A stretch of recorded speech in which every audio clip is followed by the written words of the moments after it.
Hi everybody, it's Chrissy Sawyer here. Welcome back to the channel. I want to do another crazy fun reading that might go all over the place. But I've set the intention that I bring in a lot of information and then turn it into clarity. How are you all? How was your eclipse? It was big.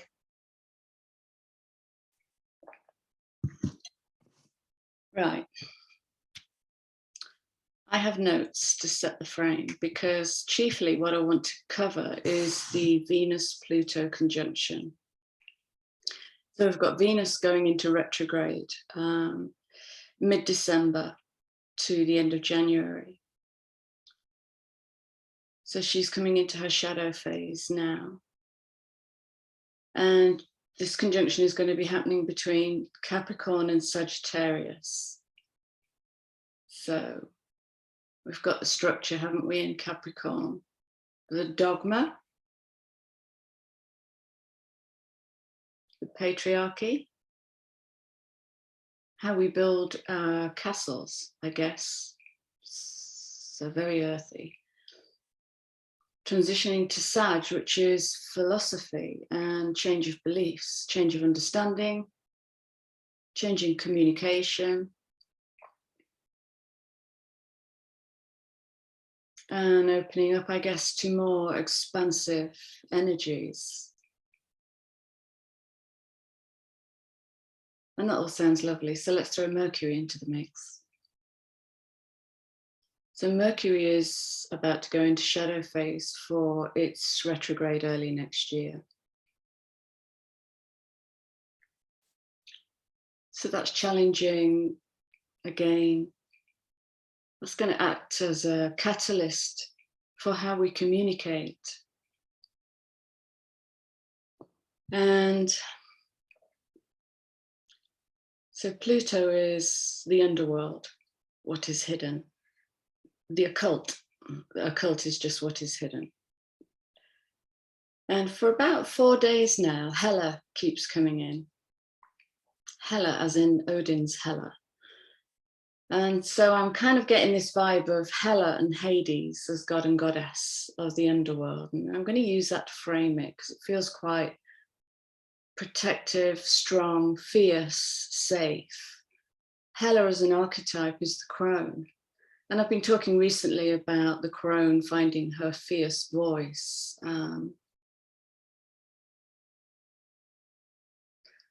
Yeah. I'm being invited to read you, bear with me, a little passage from Clarissa Pinkola Estes, Women Who Run with the Wolves.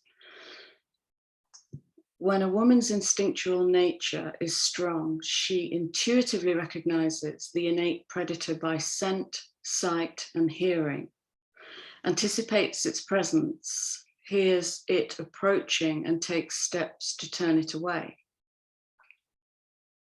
In the instinct-injured woman, the predator is upon her before she registers its presence.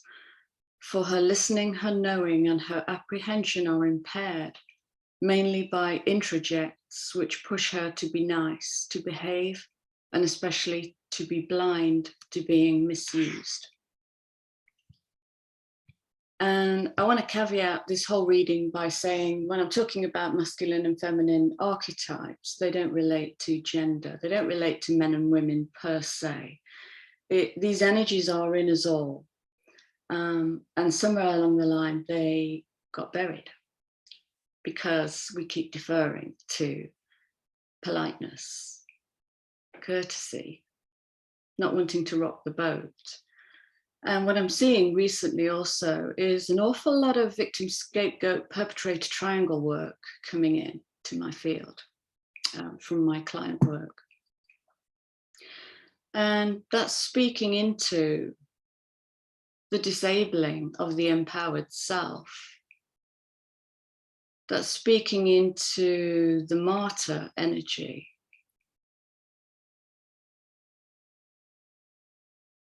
Where we sell our soul. Did this not come out in the last reading? something, was it angel and prostitute or something? Priestess and prostitute. Ah, yeah, now I'm getting it. Right. So I'm going to step into what the challenge is, because I want to do this work, because there is a truly fierce voice within me that I temper. I know I temper it. So again, so that I can begin to really feel the discomfort. I said to somebody the other day, your passion is not in your comfort. It's not in the comfort zone. You will not find your fire and your guile and your passion in your comfort zone. It's on the edges of your world where it's terrifying sometimes to step. So I'm going to move into my terrifying. I'm going to power up my fuck it. I'm going to share my dreams from last night. Okay, because they're for the collective, I've checked. I had 3 dreams. First one, standing on the beach, looking at a crocodile who had dug a gully out in the sand so the gully would fill with water and he could lay in it. Crocodile spots me and in this part of the dream, the crocodile changed to a hybrid. So the crocodile had changed between my first sighting of it and my second. This time appears as a hybrid crocodile hippo, in that it had short, fat legs. It suddenly moves out of the gully towards me, starts to run towards me. So I run towards a van where the driver is in, also on the beach. And I go straight for the passenger door, and the man slides over to the passenger door to block my access. I'm getting more about this as I'm reading it to you. And so fear woke me up. I woke up from that dream.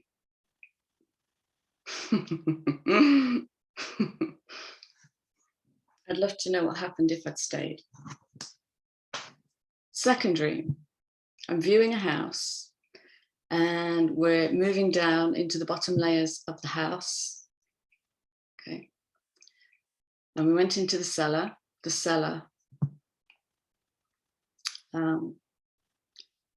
And I noticed, so the cellar was like painted white walls, and there was this huge crack down one of the walls, and water was gushing in.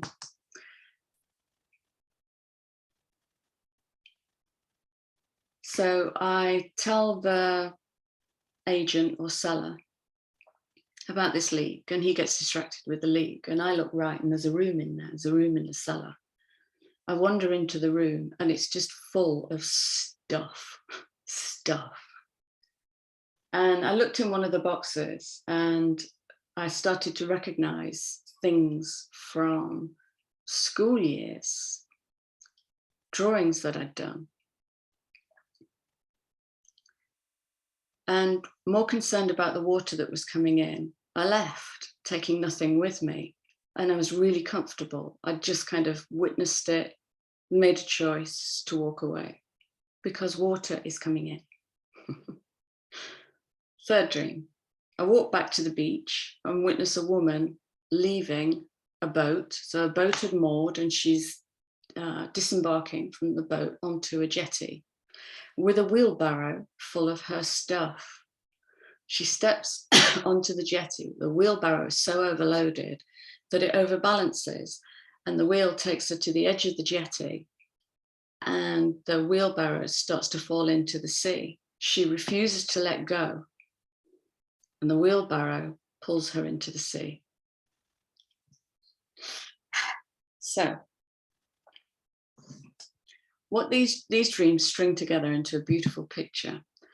And what they're telling me is the moment that I woke up, maybe I should have stayed. Okay.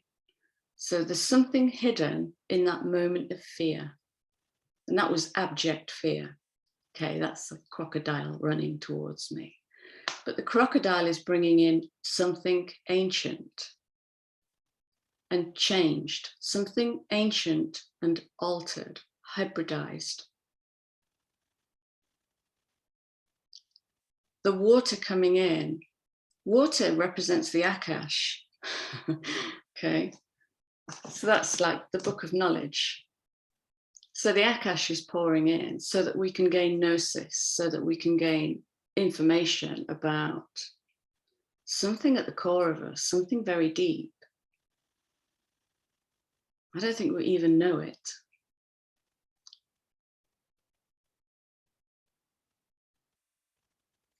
Just noticing my crown chakra is connecting into something here. Okay, all are welcome.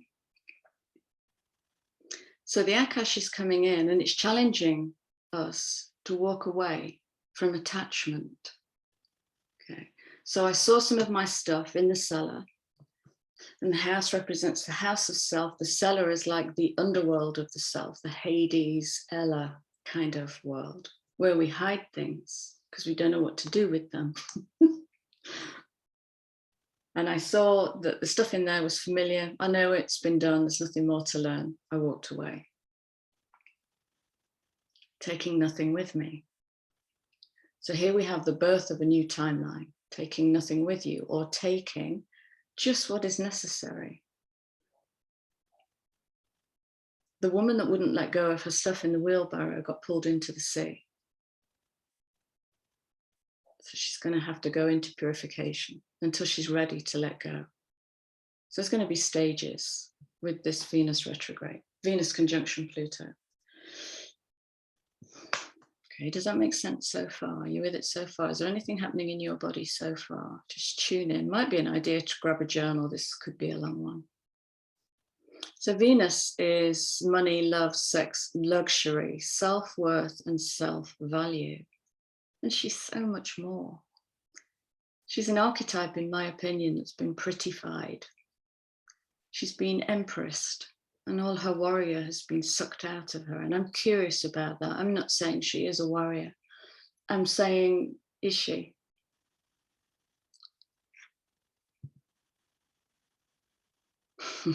I've written here, is this the rising of the warrior Venus? Is it Hela rather than the feminine that can be bought? Okay. So big picture, we're going to be leaning into more productive and effective conversations. I said recently, I had some deliciously uncomfortable conversations, and I can see them coming through in the field now, and people having conversations where they're expressing love in a really genuine way. And it's delicious, honest, innocent, coming from higher heart, very beautiful. And it leaves them feeling vulnerable. So when we step into that vulnerability, we're on the edge of our world because we don't really tread there lightly. So vulnerability has great power. There's great power in vulnerability, steadfastness, openness, innocence.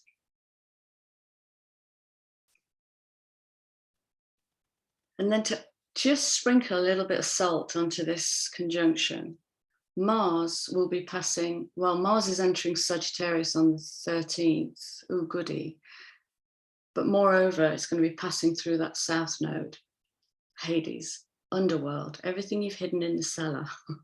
So Mars is activating the philosopher. Mars is activating, is adding fire to the expansion. And the conversation with Mercury in there too. But what Mars wants to bring is an opportunity to go horse, to be free, to run, to kick the gate down and go. And there's temperance in there about impetuosities.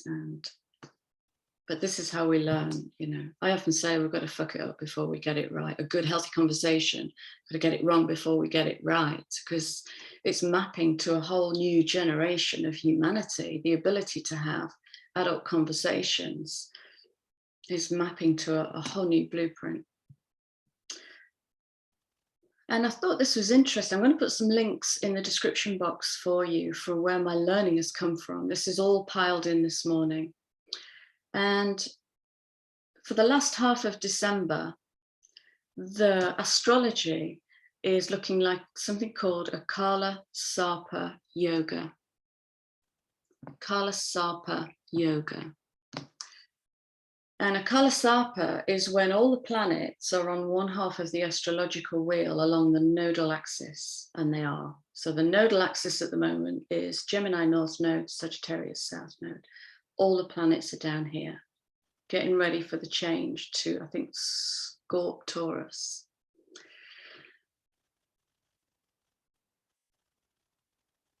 So in Vedic astrology, this translates to Rahu and Ketu. Okay, so they're the equivalent of the nodal axes. And they basically represent duality of the physical with the head of the serpent. That's Rahu, I believe. Rahu is the head of the serpent, who's preoccupied with the material world and the getting of things, filling the wheelbarrow.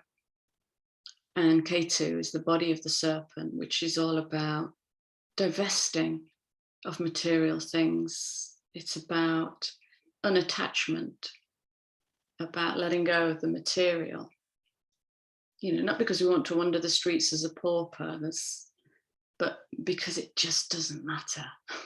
There's a much bigger picture here. So, and the two can be in balance. To live in this dimension, the two have to be in balance. So notice preoccupation with material or preoccupation with spiritual. I'm going to put my notes away now. I like reading from notes, but I don't, because it kind of stops me from being in flow. Right, okay.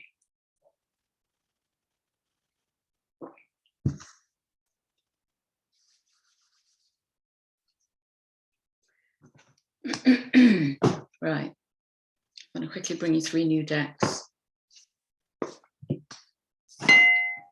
Cheers. This is an amazing deck. There are decks within decks with this card, with this set. So there are the astrological signs. There are the qualities, solar activity, the luminaries, planets, asteroids, lunar nodes, cardinal points, houses, supportive aspects, challenging aspects, and changing states, all little mini decks within a big deck. This is a stunning deck of cards. I mean, the illustrations are just, yeah. Here we go. Aries, new beginning. Sorry. That's that one. This one. Oh, this is like sitting. I was playing with these cards and it's like,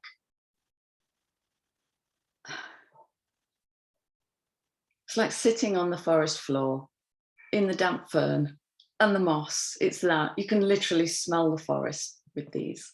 Oh no, sorry, it's the magic of you. Sorry, different deck. These are shadows. They are, right, let's turn them upside down and just cut them on the split and see what they want to show you.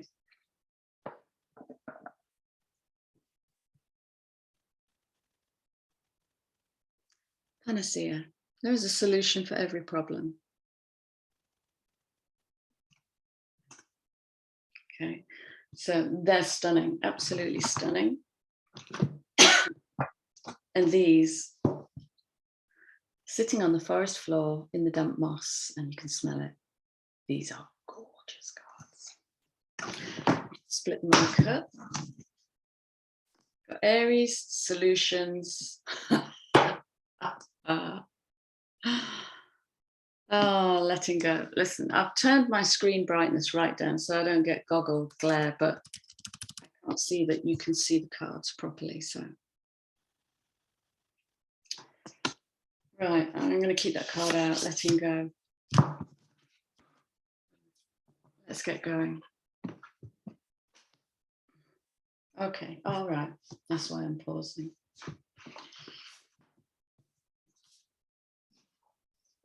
There's a couple of passages, peeps, that I want to read to you.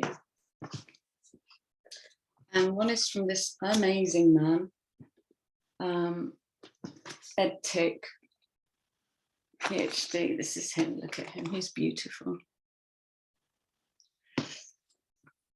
And Ed Tick is an ex-vet, Vietnam vet, turned PhD, and he does,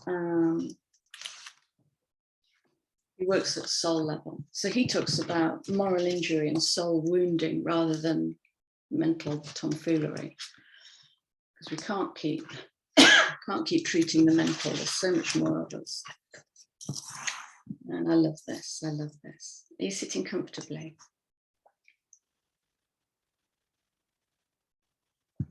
This is from page 58, 13.4.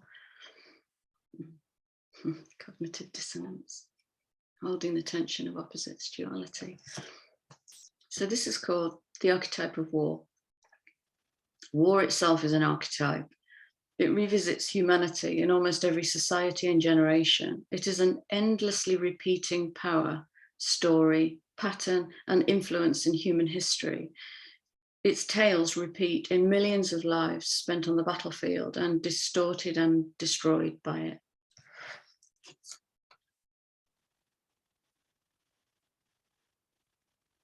Okay, so I'm guided to say tune in on a DNA level to what's been programmed into the DNA. Once the war god surfaces in a population, he dominates the human psyche and society in irresistible ways, exerting a hypnotic power, banishing reason, proofs, explanations, and cautions, driving people to see their neighbors as dangerous and evil, and to seek their demise. You recognize this pattern? Not ending until its powers are exhausted and a train of destruction remains in its wake. War is a beast that dwells in the human heart and soul.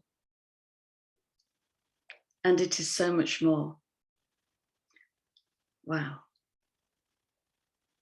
Guys, what's happening to your solar plexus heart throat? Under proper conditions, it possesses us until it or we are spent. Okay. So war as an archetype. And then I was drawn to this beautiful book. This book is about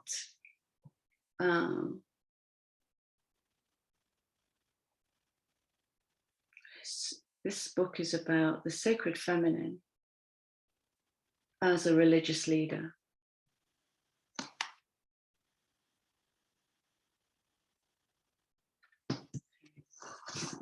So it talks about God and Christianity, but for me, the energy of this book is really beautiful and pure and powerful.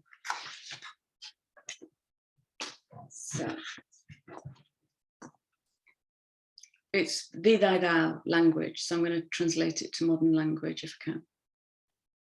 None shall call upon me and be lost.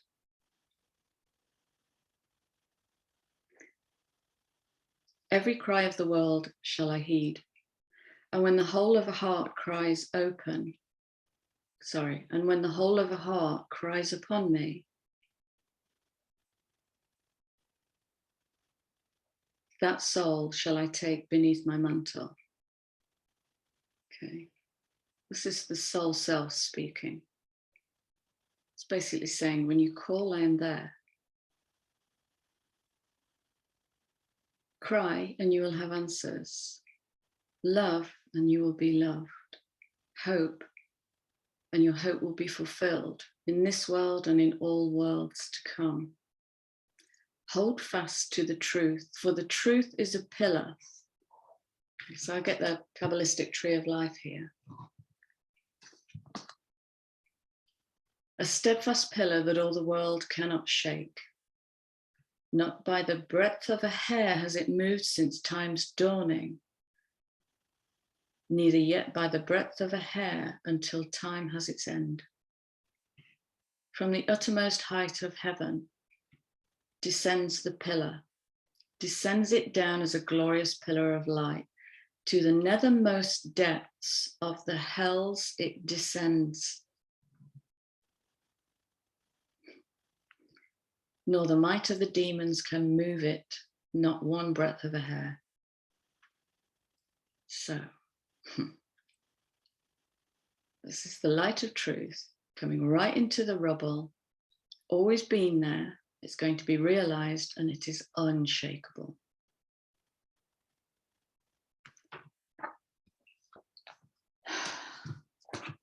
On the eclipse, I had a massive process. My eclipse day was epic, just all worlds colliding. It was like 4 seasons in one day. I joined with peers, we did so much together, and I honored myself in like a 2-hour process at the start of the day. And I'm still unpacking it, but here now, I think what I met was my soul self. I met my soul face to face. It's been coming in for 3 or 4 years, keeps appearing, but this was like a full-on meeting. And it was the most beautiful experience of my life. And so now what I'm hearing in messages is the soul self speaking to us on a human level. This is as deep as we go with wisdom. This is the font of everything, the soul self.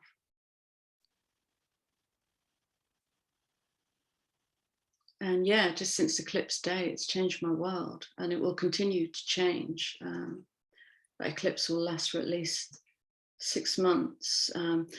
Correction, it will last for at least 6 months, but I want to correct my last video. So many mistakes in that last video. I was 3 sheets. I said the next one won't be for 20 years. Well, the next one's in 2030, so that's 9 years. Basic mathematics, Crystal. Right, that's the readings over. So we're setting the container that there's something to do with DNA manipulation. There's something to do with the power in the underbelly of you.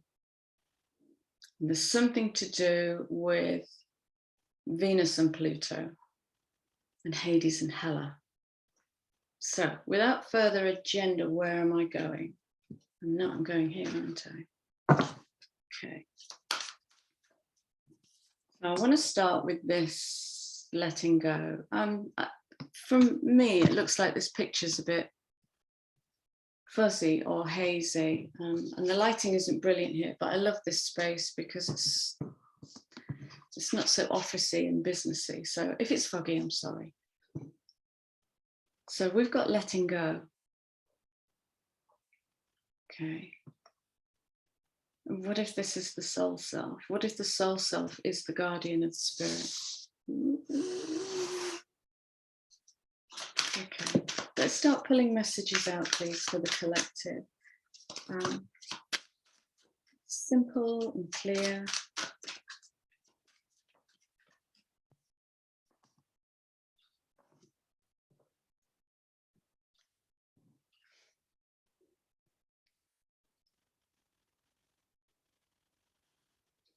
Be still and listen to the spirits.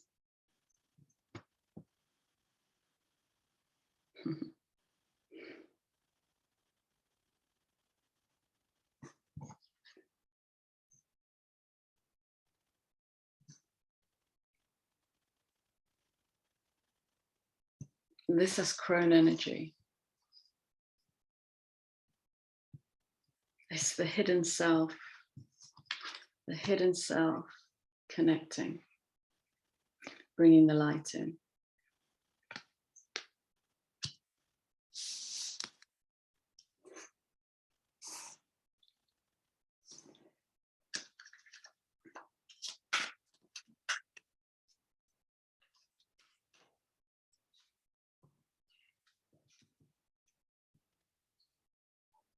Okay.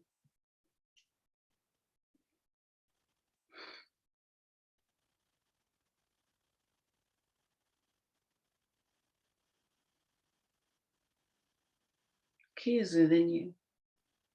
It's only when you feel the most lost and the most hopeless, like the dark before the dawn, that the key is revealed.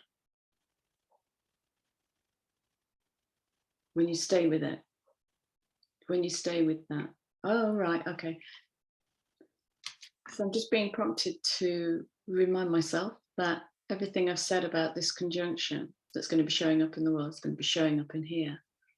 So internally, that would translate as How do I talk to myself? That will translate as, it's almost a balancing of the higher and the lower chakras. So it's a balancing of the lower physical chakras with the higher chakras. So it's balancing that Hades, Hela, with the higher self, if you like. And what another thing I'm noticing, and it's happening in me, there seems to be a massive throat clearing going on. It started for me on the eclipse, really big throat clearing. It's happening in my collective, it's happening in my client group. And this is what I'm noticing is it's this and the third eye, sometimes with the crown and sometimes with the heart, but it's basically the ability to bring the light in and speak it through. And what that's going to require is no filter. Okay, so this is this is the uncomfortable conversation of, because the shadow side of Ella is bitterness and resentment of being excluded from the group because she brought through the wisdom and the magic of the soul. And the soul is what makes us unique. Does the world want to see you're unique, or does it just want this homogenized, give me more of the same energy, give me a comfortable conversation that doesn't really challenge me? So the key is within your grasp. But you might have to break some shit to get it. You might have to break through your own lens of perception to get it. Yeah. Oh, what? Okay. What are you willing to let go of? Remember, the first card is letting go. And this might be something like, I'm letting go of the way I beat myself up. I'm letting go of the way I make other people comfortable before I make myself comfortable.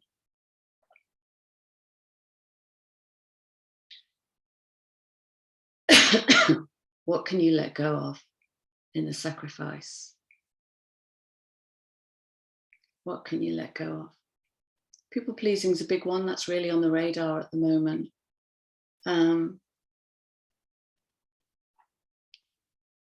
Way of speaking is all, I'm just really reflecting on my collective at the moment, and what's so in the frame is the personal, the intimate conversation, and how that's been adapted and hybridized because of this duality, the intolerance of neighbor upon neighbor.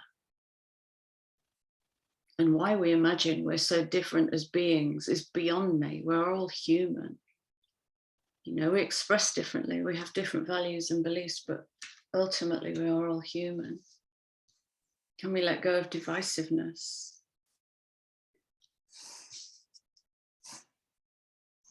So Pluto will destroy. And on the back of an eclipse, Pluto will destroy. It will take it away. So this seems to be about letting go, really letting go.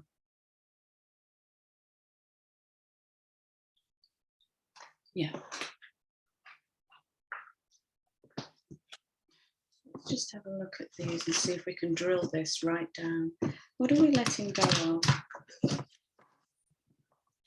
What are we letting go of? Big things. What are we letting go of?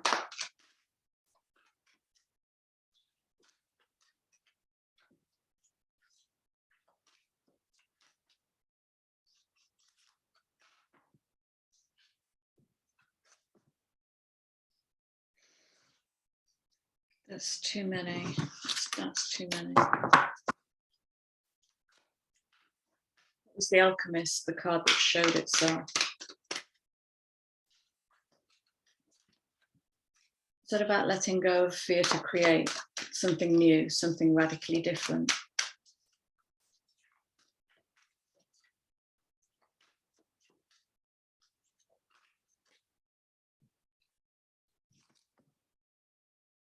Just one card turned itself.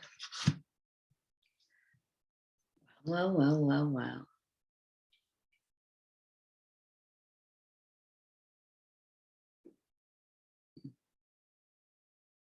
Walk towards your fear. Walk into your fear and see what's in there.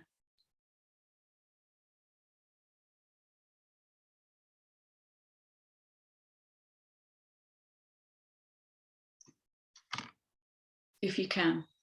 Okay. I'm not suggesting anybody triggers themselves so horribly that they want to go and disappear for days, but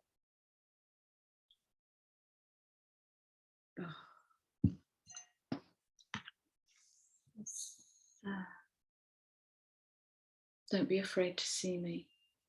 That's what I'm hearing in this card. Don't be afraid to see me. I've been here all along.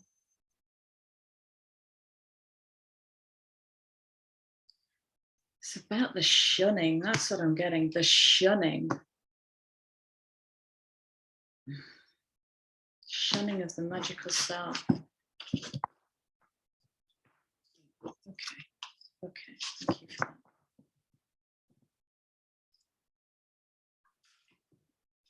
Right. Let's look at influences. What's going to influence this? Let's call it the last half of December into January.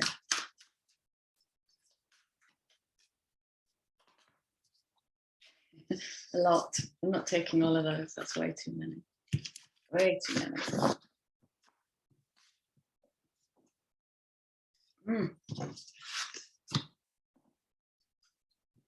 Wow. Pallas Athena. I'm going to read into this. Coming in on that creative, expansive 30. Wow. Pallas Athena speaks of a sharp and guarded intellect. Mythological Athena is the goddess of wisdom, intellect, skill, strategy, and defense. Now, that sounds like a soldier, doesn't it? I had a conversation this week with the ex-military, and it was about the land girls of the Second World War.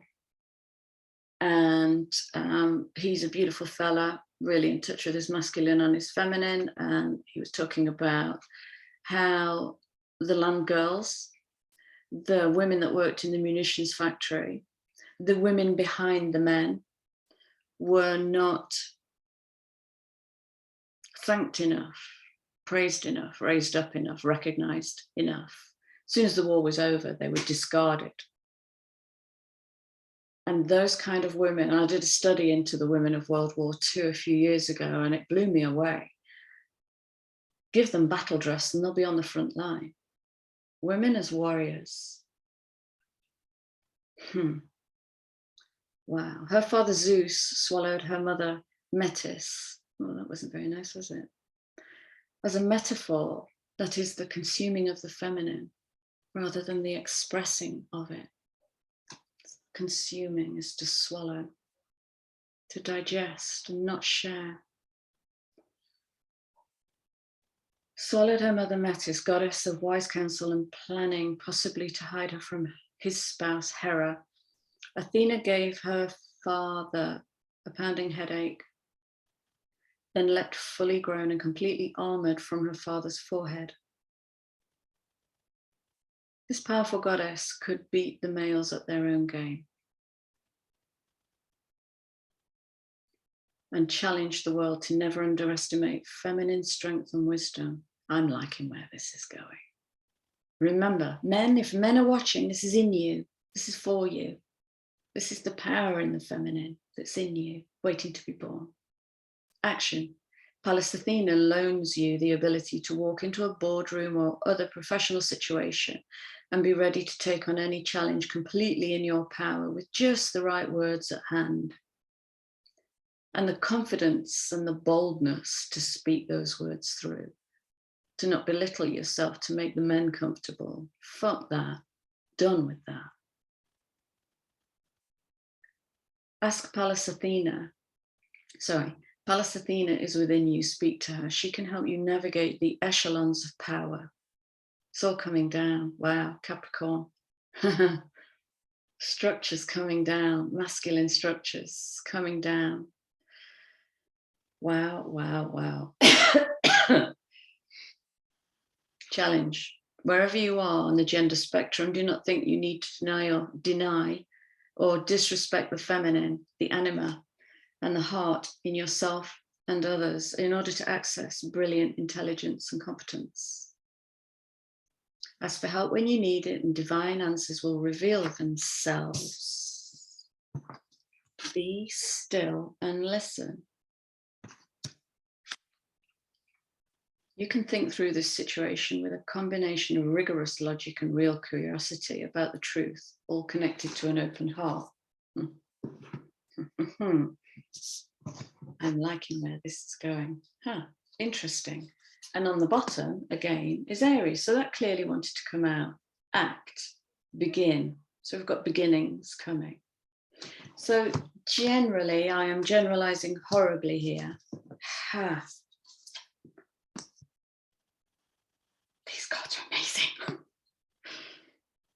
Oh my God, stop it. They're just, right, I'm just going to keep pulling them off the bottom. Capricorn. Yes, achieve. Overachieve. Get lost in the process, become a workaholic, lose your connection to your heart.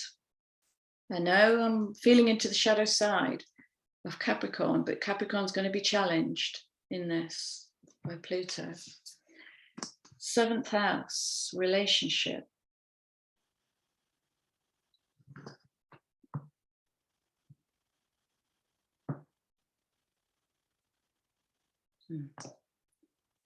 Seventh house of relationship, coming in at 45-9, the completing 9. So completing a cycle.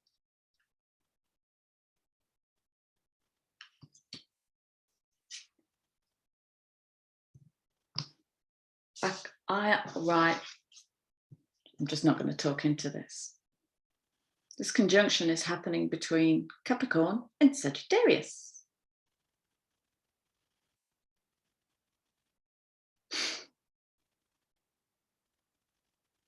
Takes a moment.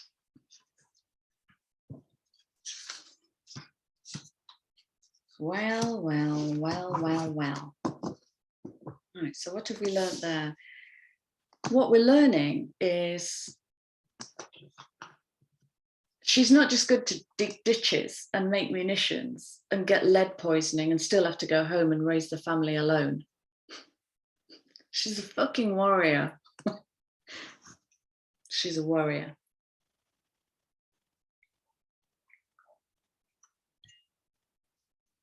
Yeah, right. Let's ask the question.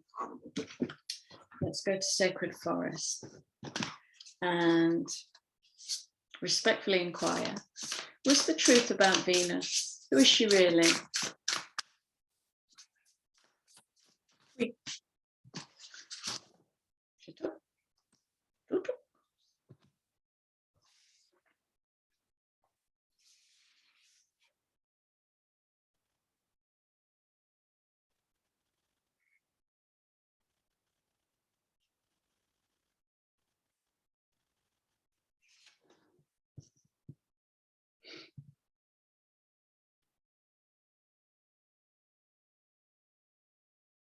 Sanctuary, a safe place. A safe place. That's the same energy as this book. When you call, I will shield you under my mantle. Sanctuary.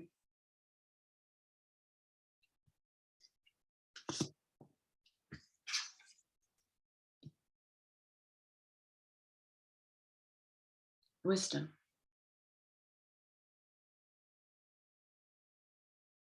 This is a far cry from luxury and beautiful things. All the beautiful things. Wisdom.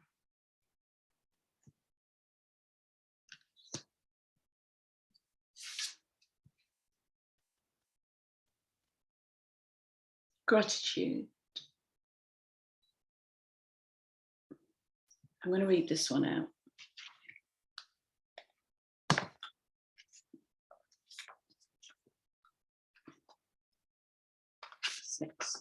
6. The number of the heart, chalice, the grail. The early morning forest is shrouded in low-lying mist. As you step into the meadow, you glimpse heavenly blue flowers seeming to float above the mist. Their deep colour draws you closer. Each blossom bows down on its stem as if in prayer, humility, or gratitude. Right. So the spirit of this card says, the more gratitude you have, the more bounty will fill your life. Cherish the preciousness of all the things, and joy will fill your life. The universe is thankful for you, whatever. The universe is just active intelligence. So,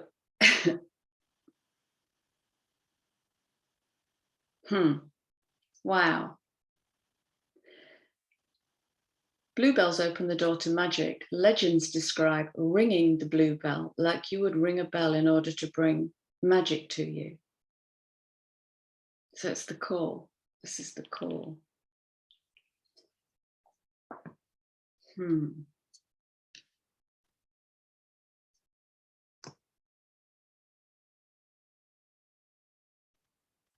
She sounds like an altar, like a safe space to seek wisdom, give gratitude. She sounds like an altar. An altar is the most important location in a church, surely. Church. All right. Okay. Let's see if, let us see, how am I doing? Is it going all over the place, or are we getting the messages? Because I just get lost in these and I don't really pay attention to the map that I'm drawing. Yeah, I'm just looking again at the doable card, and the key is within your grasp. And look, what's really shouting at me is doing it alone. And that's speaking into codependency. That's speaking into how the masculine has defined the feminine, speaking into how we allow one another to define who and what we are. But really, finding the key for ourselves is to move into that fear of not knowing, into the blackness of the cellar, right down into the rubble, because truth is there. It will never let you down. The truth is there. So, yeah, it's kind of breaking down that codependent cycle, because it's codependency that makes us adapt our behavior. I won't hurt that, so I'll hurt this. All right.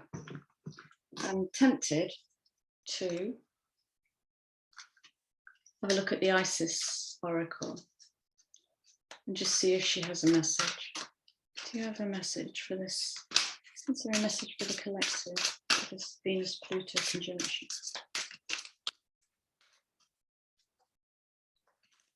What can we look out for in ourselves? That would be a better question. What can we look out for in ourselves? Great big clumps of cards.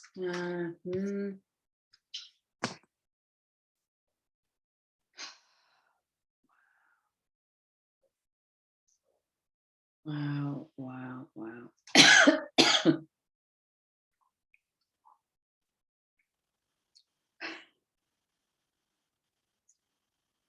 Well, for a start, that's the, what's it called? Kala Sapa Yoga. I don't want to get it wrong. It's disrespectful. Come here. This is the Kala Sapa. Yeah.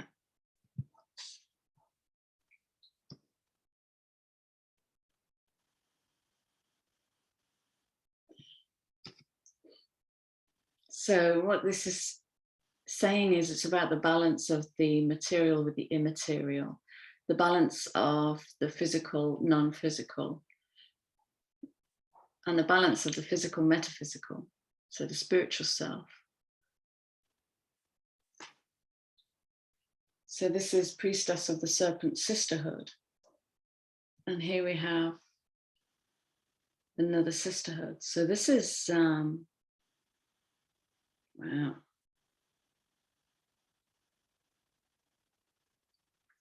Oh, wouldn't it be amazing to learn to speak without duality, so that things cease to be good or bad, right and wrong, acceptable, unacceptable. Just, we can just move into witness, into witnessing the uniqueness of another sister or brother. This is about the community of spiritual sisters of the brothers of light, but it's brothers and sisters, we're all brothers and sisters on the planet. Some think they are more important than others and seem to have taken over the world, but it's coming down. That connectedness is reigniting. Now, so we're talking Hades and Ella, and into the rubble of you go. So again, timelines. Serpent is energy, Kundalini, raw expression of self.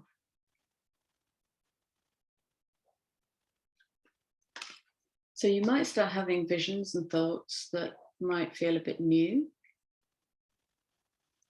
They might challenge you to let go of something, some old outmoded something. And you might need to grieve that something. Literally on the ground, relationships are breaking up.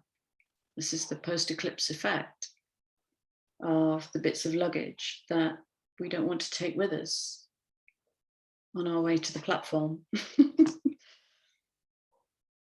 And grieving and honoring needs to take place so that we move through clean. This is, wow, this is beginning energy here. Flower of life is the divine blueprint. You know, so you've probably heard people talking about Christ consciousness returning, the second coming, but it's about the truth. It's about the truth that was spoken in this book that has never changed. That blueprint has always been there. And now it's about the alchemy of learning to harness the truth that does not seek to please. I'm loving the rawness of this reading. My throat is going crazy. It feels like there's a really big lump in my throat. It's almost like I'm breathing through here. It's weird. What's happening in your throat, chakra peeps? Right, thank you. Let's go for changes. What changes? Okay. What changes can we make? What changes can we consider? Okay. What changes can we consider?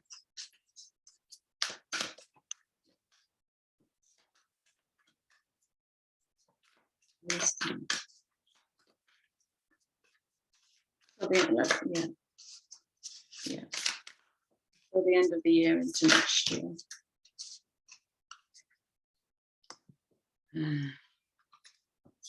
Yeah. Wow.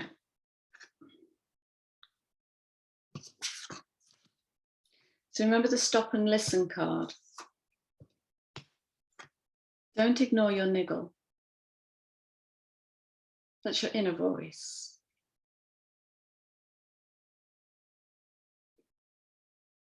And if you don't ignore the niggle and sit with it, grab a journal, whatever medium, you need to get it out of you and then see it. Trust that niggle.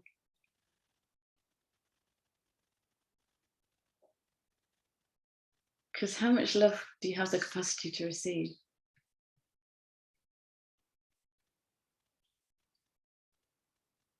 How much love do you have the capacity to give without diminishing yourself? It's so powerful, this reading. I'm loving it. Yep, another challenge. It's about the alignment of self. And this is about that light of truth that's within us all. It's like comes through in that thing I shouldn't say. That's kind of a really easy way to see it. That thing I shouldn't do, the thing I want to do, but I'm scared to do, that thing I want to say, but I daren't. That is such a common niggle. I didn't want to rock the boat. Have you ever said that? I hear that so often. Didn't want to rock the boat.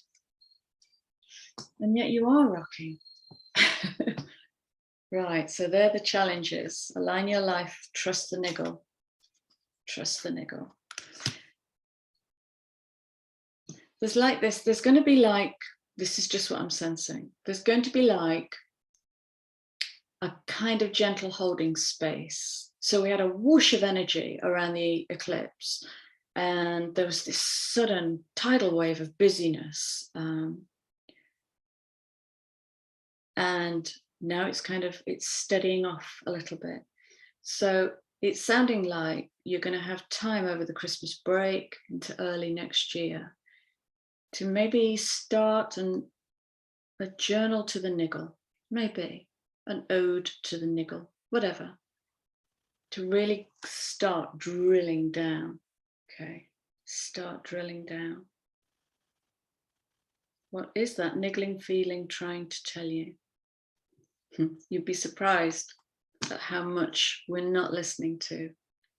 You might be surprised at how this voice has been going on for years. Okay, beautiful challenges. Thank you for those.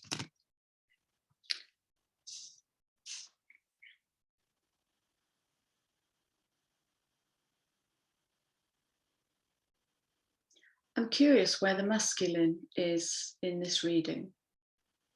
The masculine archetype. Where is the masculine archetype? Where do I find him?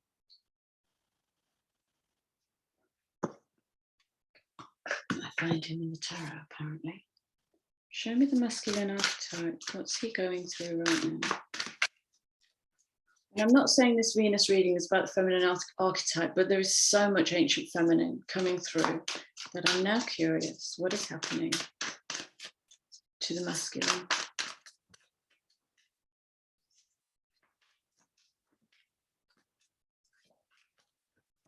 Look how much to sells.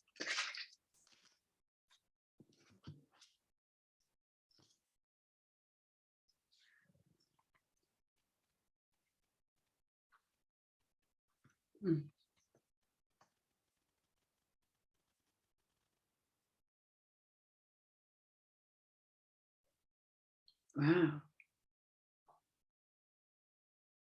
Wow.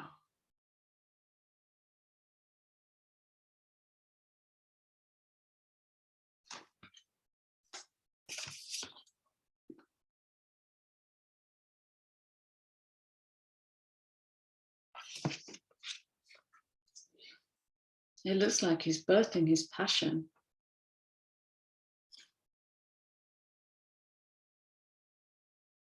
He's going to do it through communication, through a queen. So Queen of Swords does not mince her words. Does not mince her words. Absolute clarity. It's Pallas Athena energy.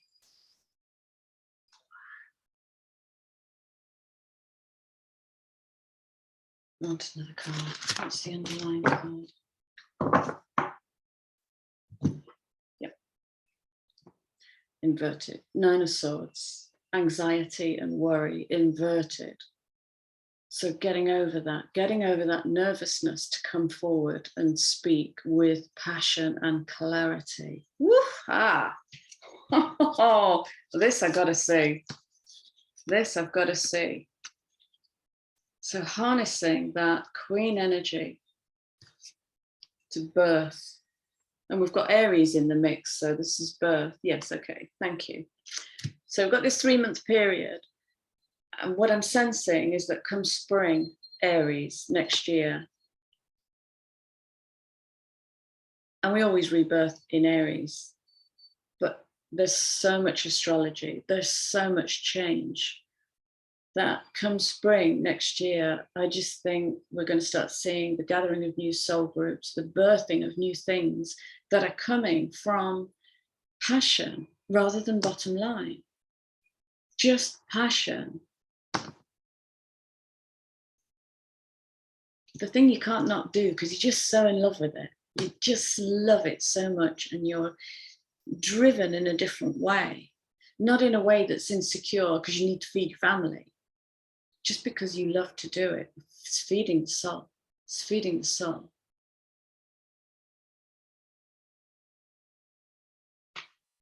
Wow, what a great reading. Okay, we're going to start wrapping this up now, people.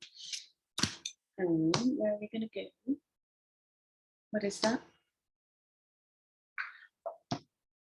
Okay. I'm going to do the activation cards. Let's see. Without agenda, what message wants to come through for the collective? Yeah. Okay. Oh, wow. Wow.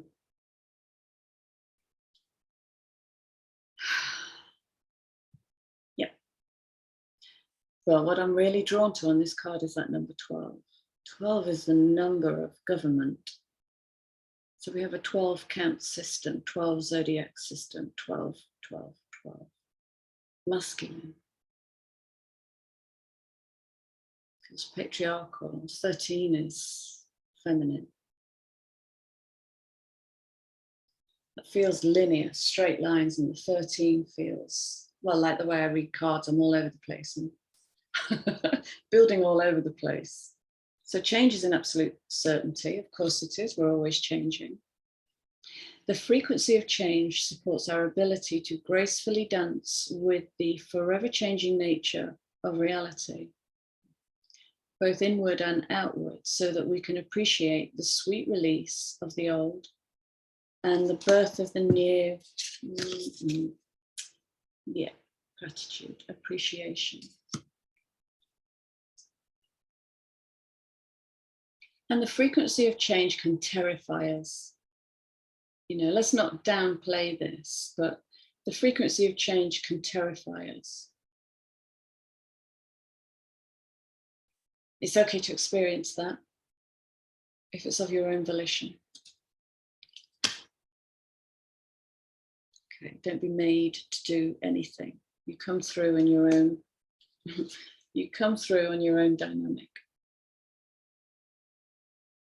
23-5, change, dynamic change. I can see that like the whole rainbow body in this triangle in a realignment.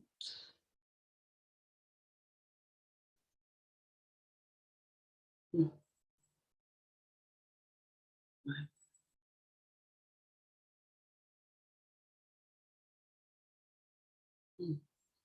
It's like it's the energy of pulling wisdom straight from the cosmos, because the light that comes into the dark is so aligned to the rainbow body, the physical and the metaphysical bodies. The frequency of dynamic supports our ability to harmonize between layers and aspects of different origin. It's the cosmic connection. So it might be that you're connecting to different star systems, to seed races. It helps us put together a reality that is made up of many different elements, both familiar and completely new, with ease, grace, and great joy. It may not look like that. It may look like a freaking wreck, but that's okay. Change is change. It creates chaos. Chaos is the edge of your world. So walk towards chaos would be my best guidance to you. Oh, bottom of the deck. Yeah, this energy. Walking away from heartache. Walking away from just self-wounding. Walking away. Shabing. Start. It's there for the taking. It's there for the taking. Okay, let's finish with a cheeky abundance card. Easy. They're going all over the place. So playful, these cards. Let's have a message for the collective, please. This amazing time.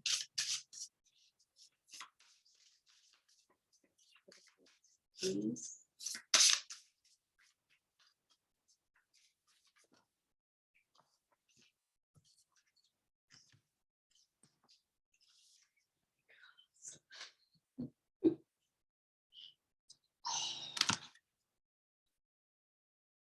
Yeah, baby. Okay,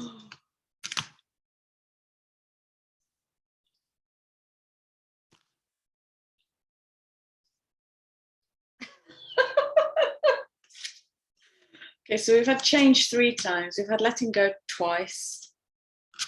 Individuality. Wow, this is just gorgeous. Every person has their own personalized study plan in this Earth school.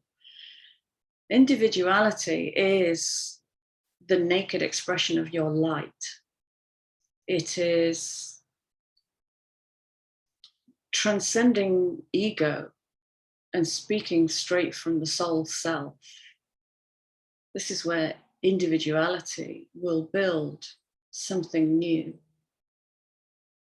based in passion, alignment, joy.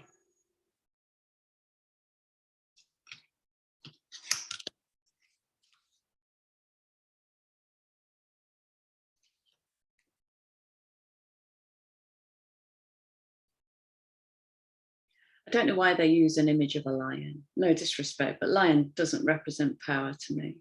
Lioness represents power. She hunts, she raises the babies. He just kind of lies around like a useless cat. Give me the courage and the power to do what must be done. Must be done. Look out for that energy. Must be done. Don't really want to do it. Must be done. This is where the whole love, light, fairies and unicorns thing has made that ferocity flaccid. Must be done. Okay, let's say thank you to my throat chakra. It is cleared and feeling lovely and relaxed and open. God, I hope this made sense. I hope this made sense. Thank you for being here in my kitchen with my flowers and with my little penguin. And I wish you all a beautiful day and a gorgeous weekend. And yeah, thank you. Thank you for being here. And that's it. Lots of love. Take care.